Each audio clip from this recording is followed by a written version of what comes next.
The old man's hands trembled as he stood before the palace gates one last time. After 40 years of service, Thomas Richardson was finally leaving. But nobody knew the secret he had carried all these decades. Nobody knew what he had sacrificed, and nobody could have imagined what his final words would reveal to a nation that had forgotten him. Before we begin this incredible, true story, please subscribe to our channel and press the bell icon so you never miss stories that touch the heart and inspire the soul. This story will change how you see loyalty, sacrifice, and the quiet heroes who walk among us. The morning was cold when Thomas first arrived at the palace in 1984. He was only 22 years old then. Fresh from military training, with dreams bigger than the uniform he wore, the palace stood magnificent against the gray London sky, its ancient stones holding centuries of secrets. Thomas had no idea he would become part of that history. His interview was brief. The head of security, a stern man named Captain Morrison, looked him up and down with critical eyes. Thomas stood straight, his posture perfect, his gaze steady. He had grown up poor in a small mining town in Wales. His father had died in the mines when Thomas was just 15. His mother worked 3 jobs to keep food on the table for Thomas and his younger sister, Margaret. Captain Morrison asked him one question that day. "Why do you want this position?" Thomas could have said many things. He could have talked about honor or duty or serving his country. Instead, he told the truth. "My mother is sick, sir. My sister needs to go to university. This job pays well enough to help them, and I promise you, nobody will work harder than me. Nobody will be more loyal." Something in those words must have touched the captain. He hired Thomas on the spot. The first year was the hardest. Thomas worked 12-hour shifts, sometimes longer. He stood in the rain, the snow, the burning summer heat. His feet ached. His back hurt. But he never complained. While other guards chatted or checked their watches, counting minutes until their shift ended, Thomas remained focused. He memorized every face that passed through those gates. He studied every corner of the palace grounds. He learned the routines, the patterns, the tiny details that others missed. The other guards thought he was strange. They invited him for drinks after work, but Thomas always declined. He sent most of his salary home to Wales. He lived in a tiny basement room, eating simple meals, saving every penny he could. His mother's medical bills were expensive. Margaret's university fees kept growing. Thomas did not mind the sacrifice. Their happiness was his purpose. By his 3rd year, something changed. The palace staff began to notice Thomas in a different way.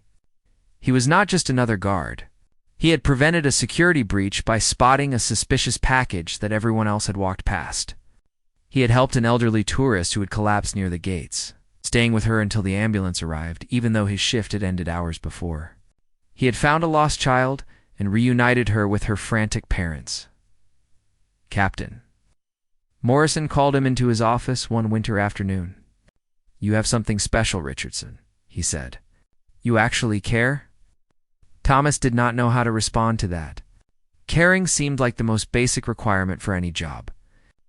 But the captain explained that many people went through the motions, did the minimum, watched the clock. Thomas gave everything, every single day. The captain promoted him. Thomas now trained new guards. He taught them not just the rules and procedures, but something deeper. He taught them that their job was not about standing in one place looking impressive. It was about protecting something bigger than themselves. It was about service that nobody would probably notice or appreciate. But that mattered anyway. Years passed like pages turning in a book. Thomas's mother's health improved with better medical care. Margaret graduated from university and became a teacher. She married a good man and had 2 children. Thomas became Uncle Thomas to those children, though he rarely had time to visit. The palace demanded everything. In his 10th year of service, something happened that Thomas never spoke about to anyone. Late one night, he was doing his rounds in a restricted area of the palace when he saw something he should not have seen. A senior government official was meeting with someone in secret, exchanging documents that looked important. Thomas stopped, hidden in shadow, watching.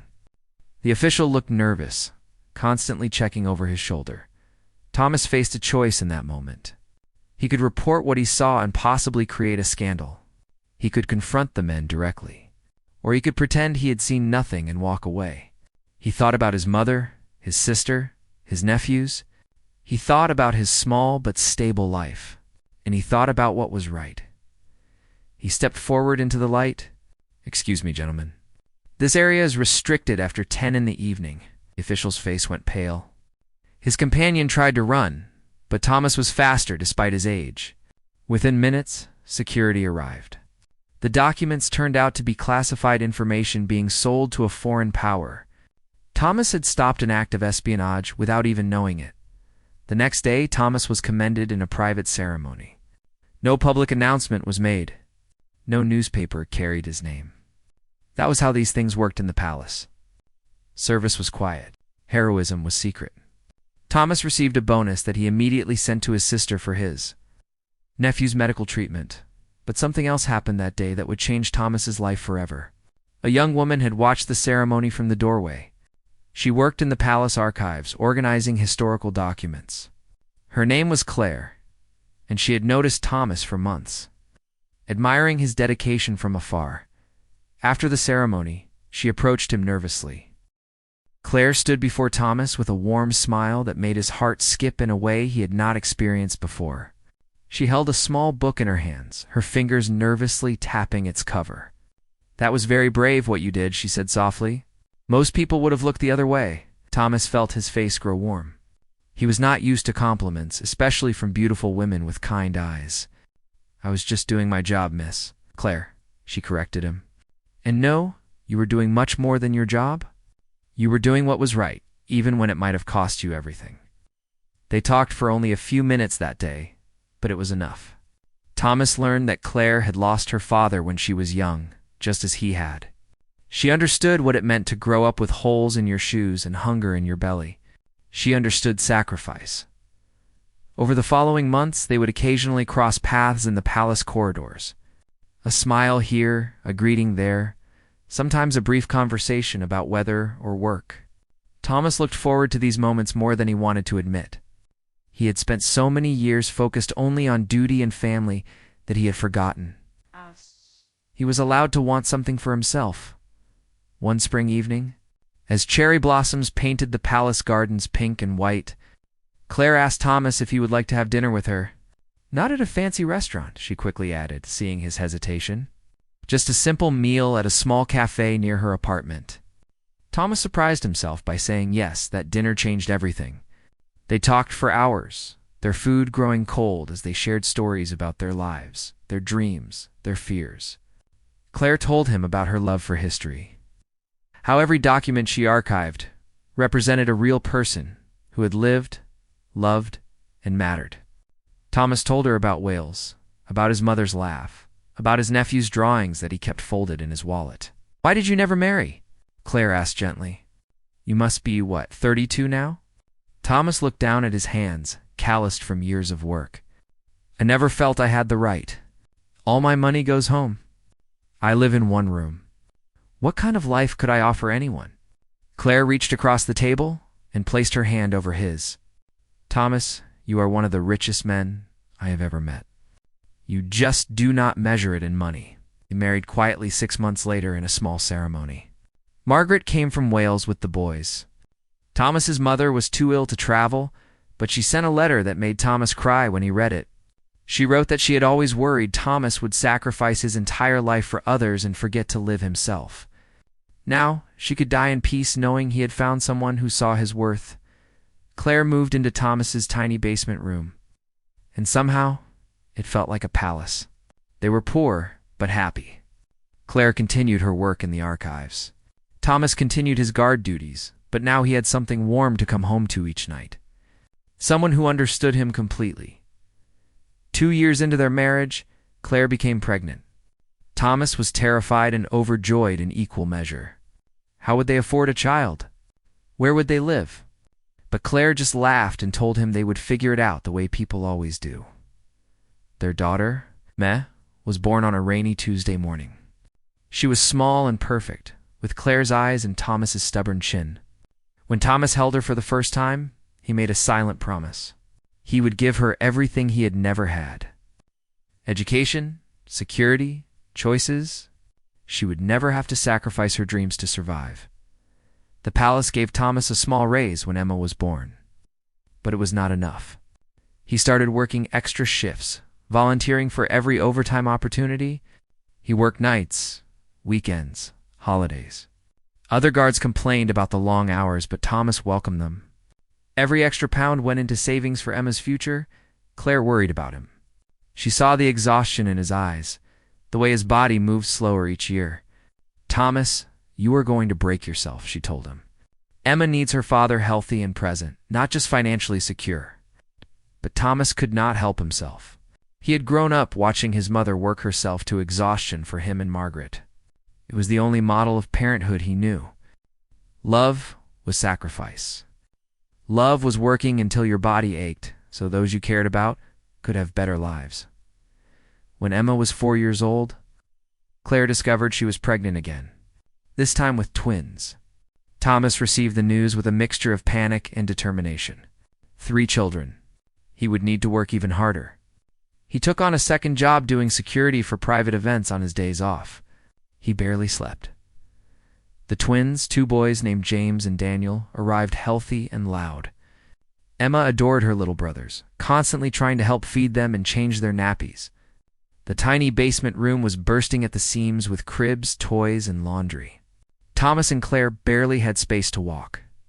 Captain Morrison, who had now become like a father to Thomas, pulled him aside one day. "The palace has some family housing available.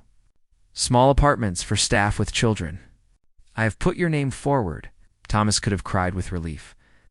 Within 2 months, they moved into a modest 2-bedroom apartment in a building owned by the palace.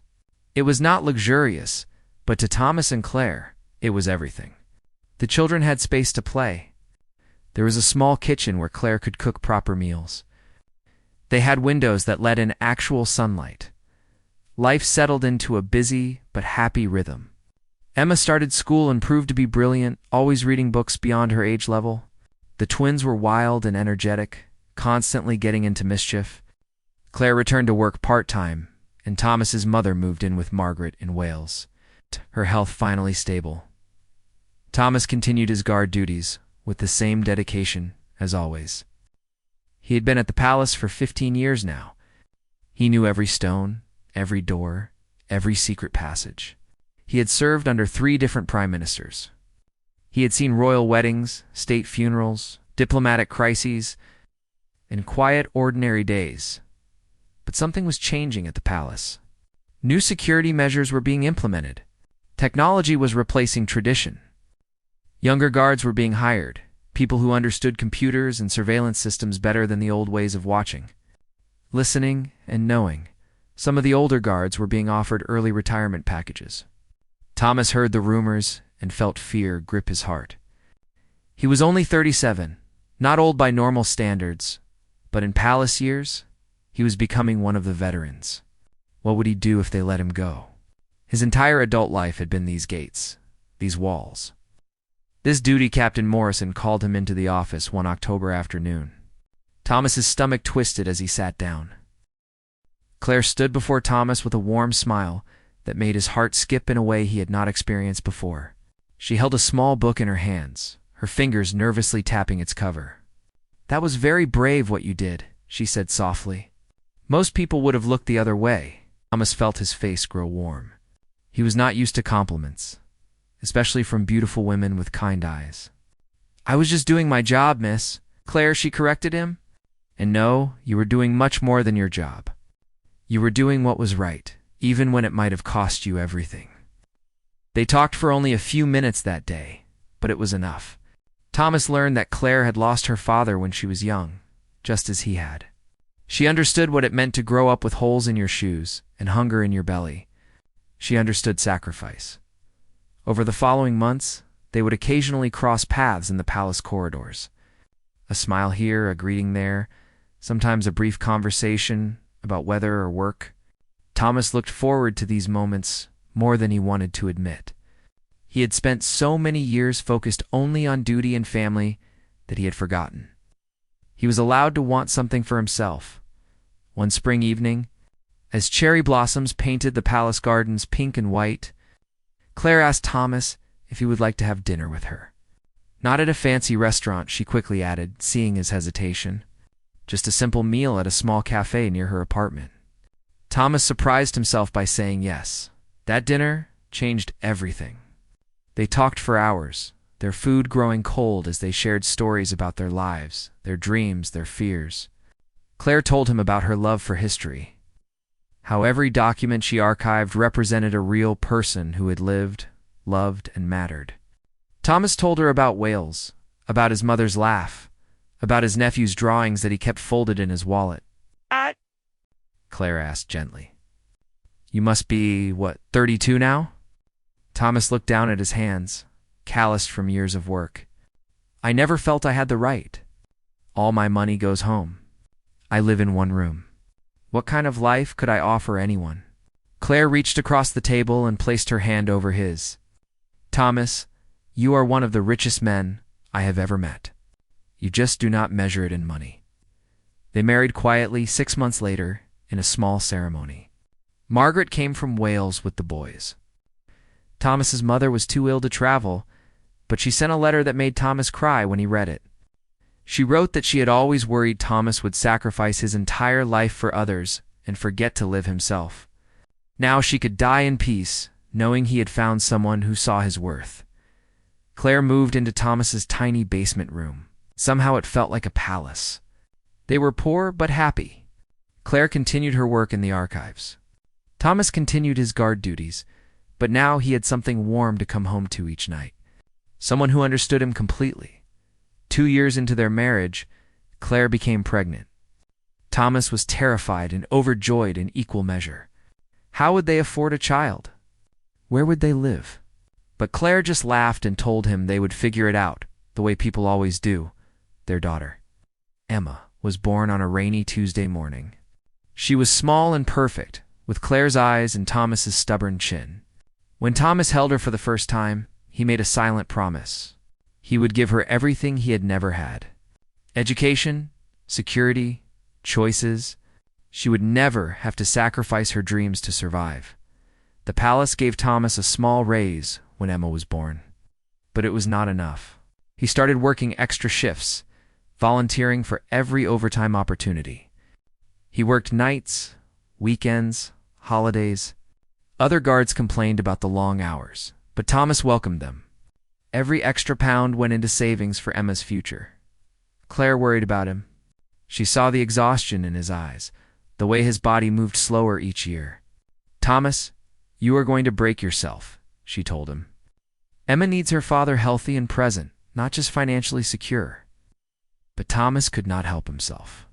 He had grown up watching his mother work herself to exhaustion for him and Margaret. It was the only model of parenthood he knew. Love was sacrifice. Love was working until your body ached, so those you cared about could have better lives. When Emma was 4 years old, Claire discovered she was pregnant again, this time with twins. Thomas received the news with a mixture of panic and determination. 3 children. He would need to work even harder. He took on a second job doing security for private events on his days off. He barely slept. The twins, 2 boys named James and Daniel, arrived healthy and loud. Emma adored her little brothers, constantly trying to help feed them and change their nappies. The tiny basement room was bursting at the seams with cribs, toys, and laundry. Thomas and Claire barely had space to walk. Captain Morrison would now become like a father to Thomas, pulled him aside one day. The palace has some family housing available. Small apartments for staff with children. I have put your name forward. Thomas could have cried with relief.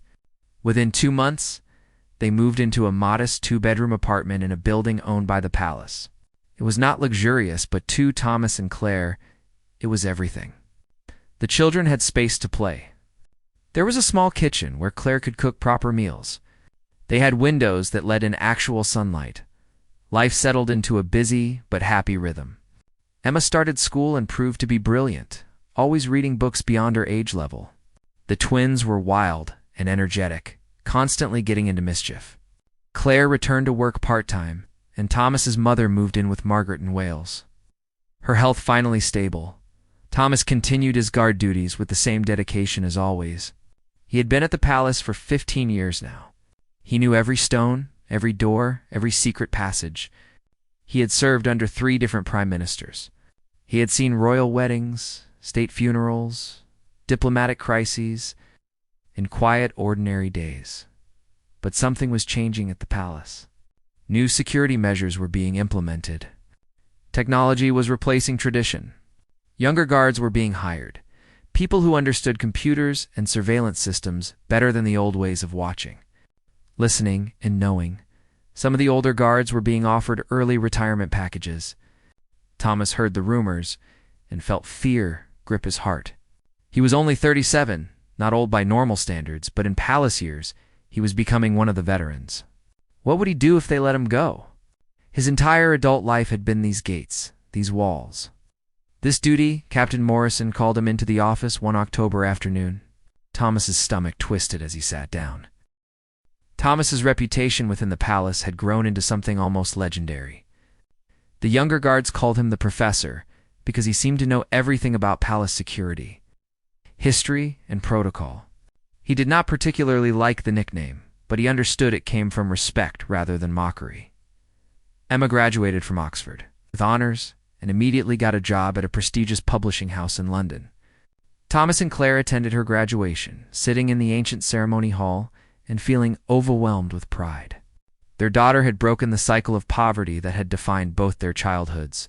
She would never have to choose between eating and heating. Between education and survival, James, true to his early dreams, was now studying medicine at university. Daniel had not made it as a professional footballer, but he had discovered a talent for coaching. He was working with youth teams while finishing his sports science degree.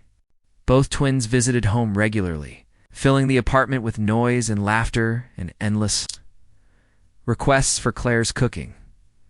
Thomas was now 55 years old. He had been at the palace for 33 years, longer than many buildings stood, longer than most marriages lasted. He had outlasted 7 prime ministers, seen 3 royal weddings, and stood guard through countless historic moments that would fill textbooks for future generations. But his body was betraying him in small ways. The arthritis in his knees had worsened. He took medication for high blood pressure.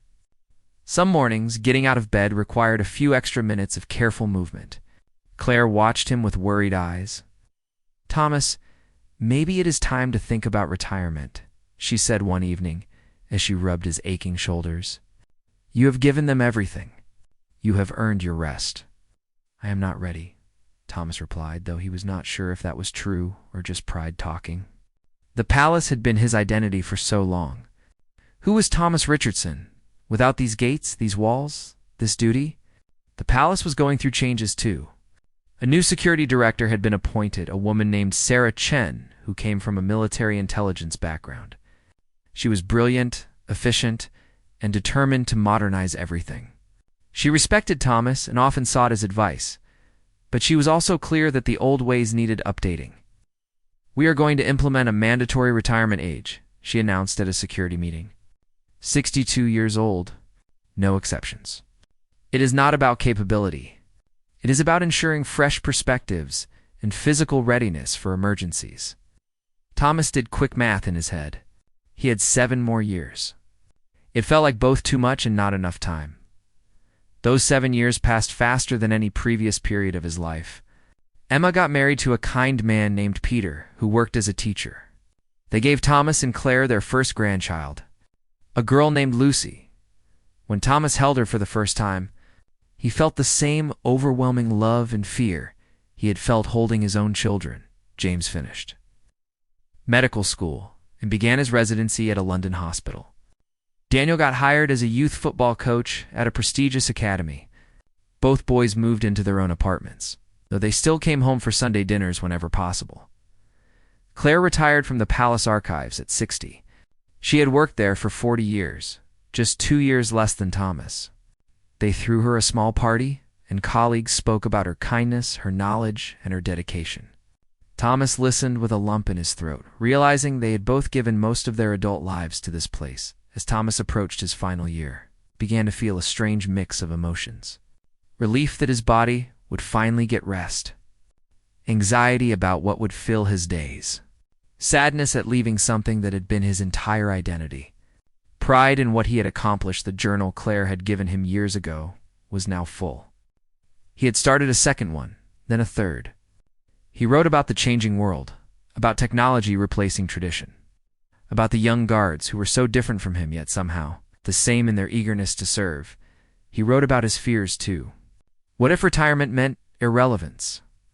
What if he became just another forgotten old man who used to do something that once mattered? He had never been good at hobbies or relaxation. Work was what gave his life structure and meaning. 6 months before his 62nd birthday, Sarah Chen called him to her office. Thomas expected a routine discussion about his retirement plans. Instead, she had an unusual request. "Thomas, we want to do something special for your retirement," she said. 40 years is extraordinary. You have trained more than 200 guards. You have prevented security breaches that never made the news because you stopped them before they became incidents. You represent something important, not just to this palace, but to the idea of service itself. She wanted to organize a ceremony, invite dignitaries, perhaps even have a royal family member attend. She wanted to give a speech about Thomas's contributions, make his retirement a public event that would be covered by the media. Thomas felt uncomfortable with the idea. He had spent 4 decades being invisible, doing his job quietly, without seeking recognition.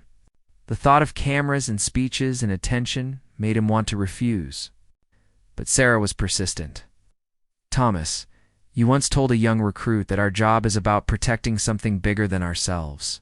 That service matters, even if nobody notices. But what if people do notice? What if your story inspires others? Is that not also a form of service?" Her argument was clever, and Thomas found himself reluctantly agreeing. The ceremony was scheduled for his final day of work, on his actual 62nd birthday. The date was set. Invitations went out. Thomas tried not to think about it too much. 3 months before the retirement ceremony, Thomas received news that shattered his world. His sister Margaret called late at night, her voice breaking. She had stage 4 cancer. The doctors gave her 6 months, maybe less. Thomas took emergency leave and traveled to Wales. Margaret looked small and frail in her hospital bed. Nothing like the energetic sister he remembered. She held his hand and smiled weakly. "Do not look so sad, Thomas. I have had a good life. A loving husband, 2 wonderful children, grandchildren, and the best brother anyone could ask for. You gave me everything, you know. That university education you sacrificed for, it changed my entire life. You do not owe me anything," Thomas said, tears streaming down his face. "You are my sister. I would do it all again." Margaret lived for 4 more months. Thomas visited every weekend, sitting by her bed, telling her stories about the palace, about his grandchildren, about the life they had both built from nothing. She died peacefully one Sunday morning with her family around her. Thomas returned to work after the funeral, but something had shifted inside him. Margaret's death reminded him that life was not infinite. Time was the one thing you could not earn more of through hard work and dedication. He thought about all the moments he had missed with his children because he was working. All the evenings Claire had eaten dinner alone. All the sacrifices that now seemed less necessary than they once did. His retirement ceremony was now just 6 weeks away. Thomas started counting down, not with dread as he expected, but with a strange anticipation. Maybe Claire was right. Maybe it was time to rest. Maybe there were other ways to be useful, to matter, to serve. The palace was planning something elaborate for the ceremony. Thomas had heard rumors, but tried not to ask questions. He focused instead on training his replacement, a capable woman named Jennifer, who reminded him of himself at that age. The morning of Thomas's retirement ceremony arrived with unusual spring warmth. The sky was clear, and birds sang in the palace gardens, as if nature itself wanted to mark the occasion. Thomas dressed carefully in his formal uniform, the medals he had earned over 4 decades pinned to his chest. Claire helped him with his tie, her hands gentle, her eyes glistening with emotion. 40 years, she whispered. "We were babies when you started." "We grew up here," Thomas replied, touching her face. "This place raised us as much as we raised our children within its walls. The children had all taken time off to attend. Emma and Peter brought Lucy, who was now 2 and endlessly curious. James arrived straight from a night shift at the hospital, exhausted but determined not to miss his Father's Day. Daniel drove in from his coaching job, bringing flowers for his mother. They arrived at the palace together as a family. Thomas noticed how the guards at the gate stood a bit straighter when they saw him, offering respectful nods. Word had spread about the ceremony. He was surprised by how many people had gathered.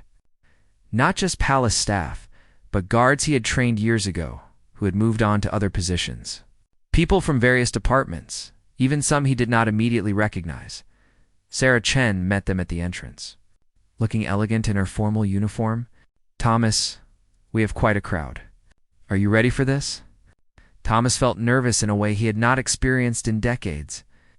He had faced down potential threats, handled emergencies, stood firm in countless difficult situations.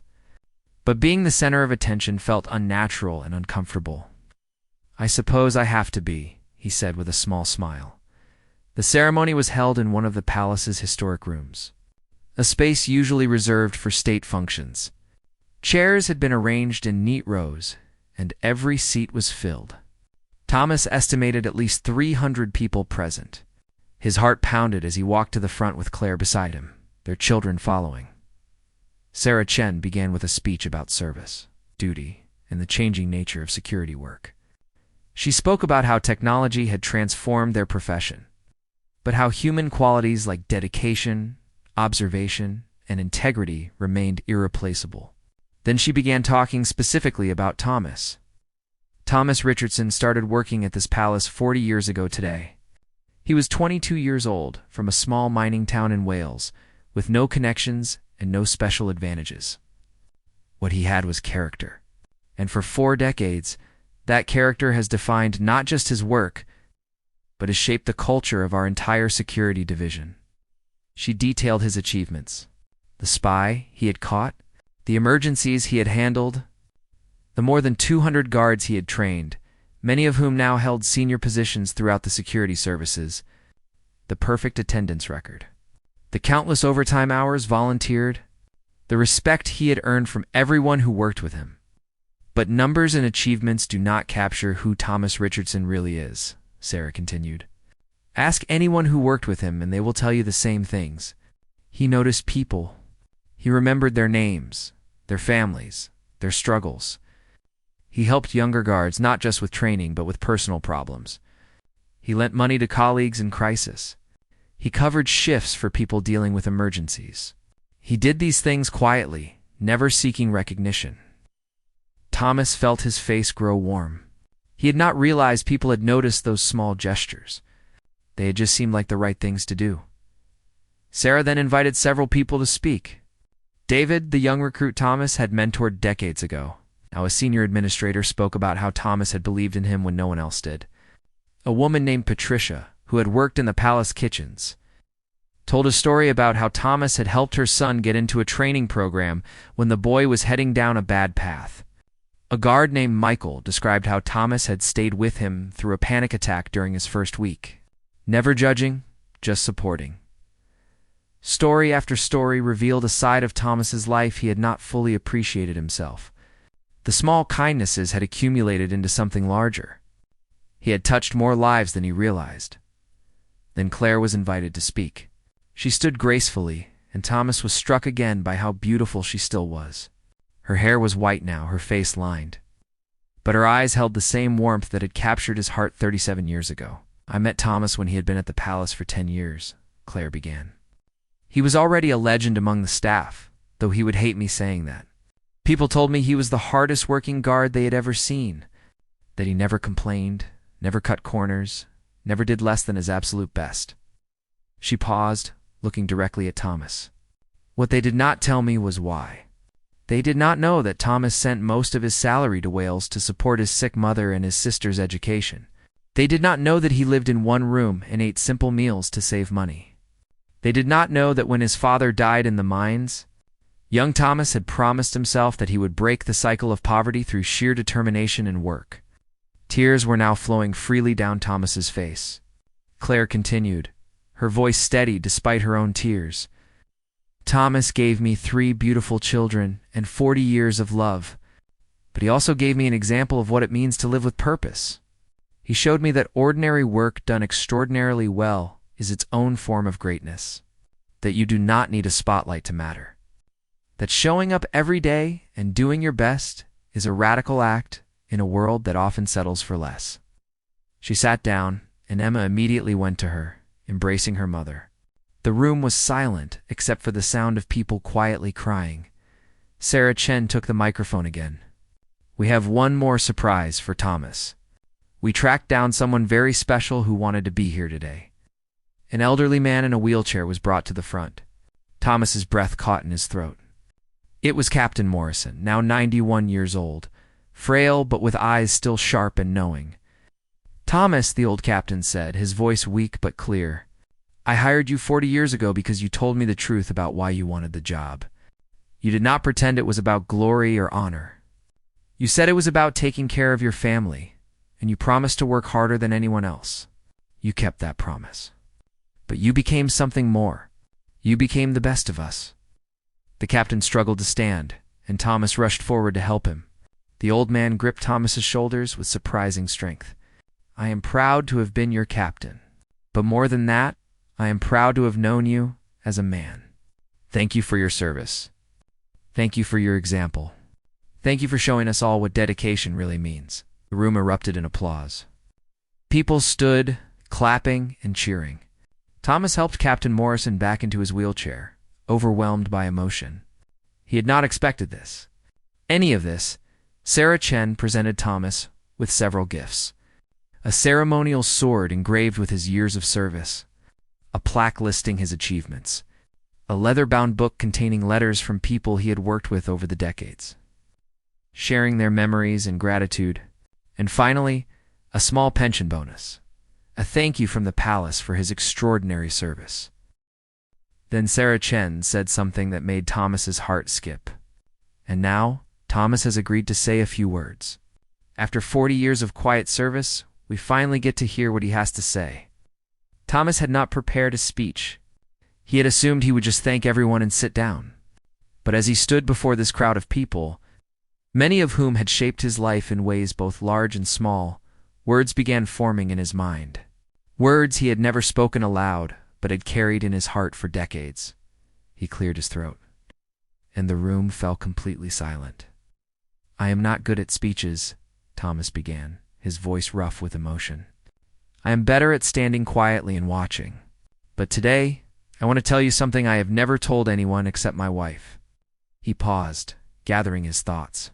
Claire looked at him with curiosity and concern.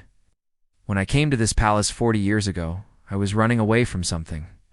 My father died in the mines when I was 15. He died because safety equipment was too expensive, because profit mattered more than lives, because poor men from poor towns were considered disposable. I watched my mother break herself trying to keep us fed. I watched my sister cry because she could not afford books for school." Thomas's voice grew stronger. "I was angry, so angry. At the world, at the unfairness, at how some people were born into comfort while others fought just to survive. I took this job for the money, yes, but also because I wanted to prove something. I wanted to show that a poor boy from Wales could be just as good, just as reliable, just as valuable as anyone born into privilege." People in the audience nodded. Many understood this feeling. But somewhere over these 40 years, something changed. The anger faded. It was replaced by something I did not expect. Purpose. You see, I realized that my father's death was not meaningless if I could use it to fuel something good. His sacrifice, my mother's sacrifice, they were not wasted if they pushed me to be better, to do more, to matter. Thomas looked at his children. "Emma, James, Daniel, I worked so hard for you. Too hard sometimes. I missed school plays and football matches. I was not always there when you needed me because I was here, standing at these gates. I regret those missed moments more than you will ever know." Emma was crying openly now. The boys looked at their father with expressions of love and understanding. "But I want you to know why I did it. Not just for money, though. We needed that. I did it because I wanted to break the cycle. I wanted you to have choices I never had. I wanted you to chase dreams without the weight of poverty crushing them before they could take flight. And you did. You all did. You became more than I ever imagined possible." He turned back to the larger audience. "This palace taught me something important. Service matters. Not because anyone is watching or keeping score. Not because you will get rewarded or recognized. Service matters because we are all connected. Every small act of kindness, every moment of going beyond what is required, every time you choose to care when you could choose to look away, it ripples outward. It touches lives in ways you may never see or know." Thomas thought of all the guards he had trained, all the people he had helped in small ways over the years. "I am not a hero. I am just a man who showed up every day and tried his best. But maybe that is enough. Maybe the world does not need more heroes. Maybe it just needs more people willing to show up, to care, to do their part with dedication and heart." His voice broke slightly. "I am 62 years old today. My body is tired. My knees hurt. I cannot move as fast as I once could. But my spirit, the part of me that cares about this place and the people in it, that is as strong as it was 40 years ago. Leaving is the hardest thing I have ever done." He paused, looking around the room at familiar faces. "But I am also ready. Ready to spend time with my grandchildren.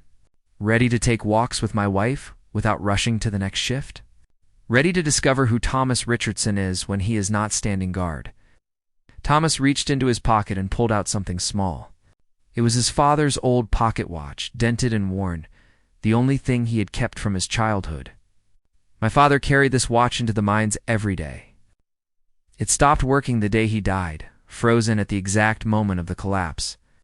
I have carried it with me every day for 47 years.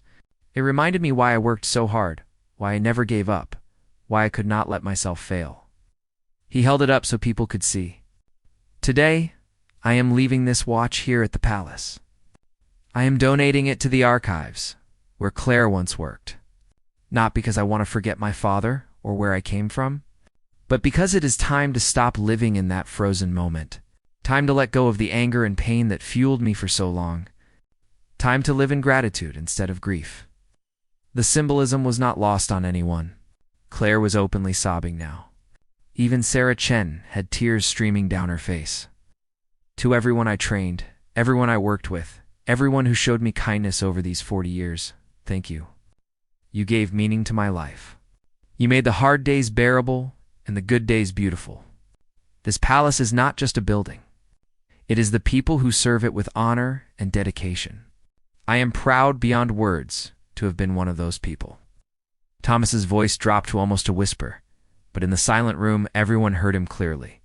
"My father died in darkness, alone, forgotten by everyone except his family. But I gotta live in the light. I got to matter. I gotta serve something bigger than myself. I gotta raise children who will make the world better. I got to love and be loved. That is not a tragedy. That is a victory." He straightened his shoulders one final time, standing at attention the way he had thousands of times before. "Thank you for 40 extraordinary years. Thank you for letting a poor boy from Wales prove that he was worth something. Thank you for every lesson, every challenge, every moment of grace. I will carry it all with me forever." The room exploded with applause. People stood, cheering and crying. Guards saluted. Colleagues embraced each other. Captain Morrison was weeping in his wheelchair, overcome with emotion. Sarah Chen could barely compose herself enough to formally close the ceremony. Thomas's family surrounded him, holding him, telling him how much they loved him, how proud they were. Emma whispered in his ear, "Dad, you are the greatest man I have ever known. Not because of what you did, but because of who you are." After the ceremony, there was a reception with food and music. Thomas spent hours talking to people, hearing their stories, accepting their thanks and congratulations. He was exhausted, but also filled with a strange lightness. He had spoken his truth. He had acknowledged his pain and his triumph. He had let go of the frozen moment that had defined him for so long. As evening approached, Thomas took one final walk around the palace grounds. Claire walked beside him, her hand in his. They stopped at the gates where he had stood for so many years. The new guard on duty, a young man named Marcus, whom Thomas had trained just last year, stood at perfect attention. "Marcus," Thomas said gently, "remember what I taught you. This is not just a job. It is a trust. These gates, these walls, they represent something important. Safety, history, continuity. But more than that, they represent the idea that ordinary people doing their work with extraordinary care can create something meaningful." Marcus nodded seriously. "I will remember, sir. I promise." Thomas and Claire walked away from the palace together. Behind them, the sun was setting, painting the ancient stones gold and orange. Ahead of them, the future waited, uncertain but full of possibility. That night, Thomas's story was broadcast on the national news. His final words at the ceremony had been recorded, and they spread across social media. People from all walks of life were moved by his honesty, his humility, his recognition that service mattered regardless of recognition. Letters began arriving at the palace, addressed to Thomas Richardson. Teachers wrote to say they had shared his story with their students as an example of dedication. Young people wrote to say his words had inspired them to take their jobs more seriously, to care more, to show up with purpose. Veterans wrote to say they understood his journey from anger to peace. One letter particularly touched Thomas. It was from a young woman who worked as a nurse. She wrote, "My father was also a miner. He also died when I was young. I have carried anger my entire life, wondering why some people matter more than others, why the system failed people like my dad. Your words help me understand something I've been struggling with for years. We honor our parents not by staying frozen in grief and anger, but by living fully. By serving with purpose. By being the kind of people who make the world slightly better just by showing up. Thank you for showing me that." Thomas read that letter 3 times, tears streaming down his face.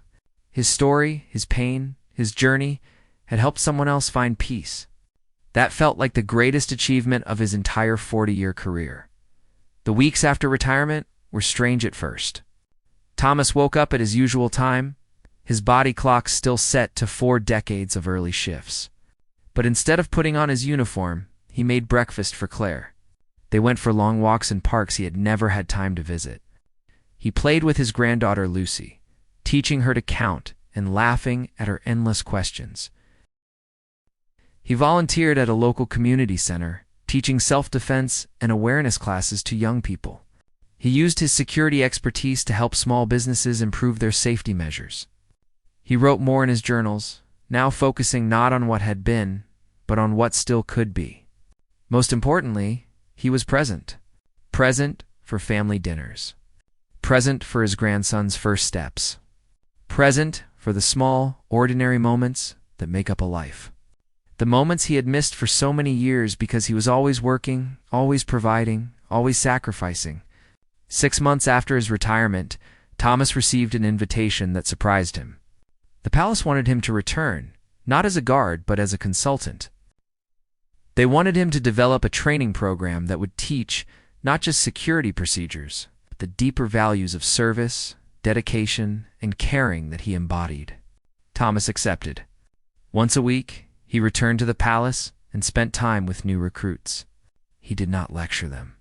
Instead, he told stories about his father and the mines, about his first day at the palace, about the moments that had shaped him, about learning that strength was not the absence of fear or pain, but the choice to keep showing up despite them. The young guards loved him. They called him the legend now, though Thomas still did not like the title. But he understood its value. He was proof that ordinary people could do extraordinary things through simple dedication. On the first anniversary of his retirement, Thomas returned to the palace with his entire family. They walked the grounds together, and Thomas showed his grandchildren where he had worked, the gates he had guarded, the paths he had walked. Little Lucy held his hand and asked, "Grandpa, were you brave?" Thomas knelt down to her level, looking into her innocent eyes. "I was scared many times, sweetheart. But I learned that being brave does not mean never being scared. It means doing what needs to be done, even when you are scared. It means caring about your work even when nobody is watching. It means showing up every day and trying your best. I want to be brave like you, Lucy said seriously. Thomas hugged her tightly. You already are, my darling. You already are.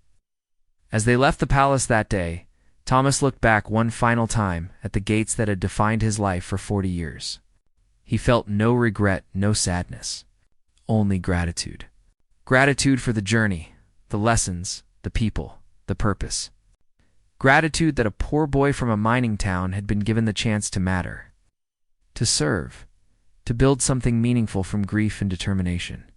Thomas Richardson had guarded the palace for 40 years, but in doing so, he had guarded something far more important.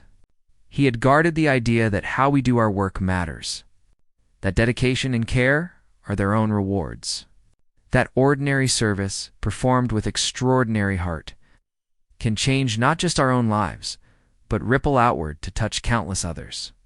His final words at the ceremony had moved a nation to tears, but his life, lived with quiet dignity and purpose, would continue inspiring people for years to come. That was his true legacy.